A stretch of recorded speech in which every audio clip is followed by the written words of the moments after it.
এক দরবেশ তিনি স্বপ্নে দেখেছিলেন যে তিনি তাকে বাঘে তাড়াচ্ছে। বাঘের তাড়া খাইয়া তিনি গিয়ে উঠলেন এক গাছে।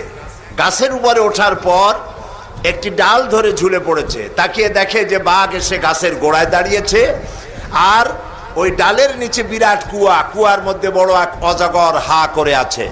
হঠাৎ করে টের পেল যে ডালের গোড়া কিসে যেন কাটতেছে।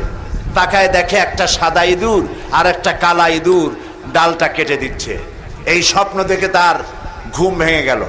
তিনি ঘুমের থেকে জেগে আল্লাহর এক অলির কাছে গিয়ে জিজ্ঞেস করলেন, হুজুর আমি তো এরকম একটা স্বপ্ন দেখলাম, এই স্বপ্নটা কি? অলিউল্লাহ বললেন, দেখো এই স্বপ্নটা আসলে স্বপ্ন না, এটা বাস্তব। আর এটা তোমার একার না, এটা সারা দুনিয়ার মানুষের। বলে কিরকম? কয় তোমার পিছনে যে বাঘে তাড়াচ্ছিল ওই বাঘটা বাঘ নাও, বাঘ হলো হজরতে মালাকুল মউত আজরাইল। তুমি যে গাছে উঠে ঝুলে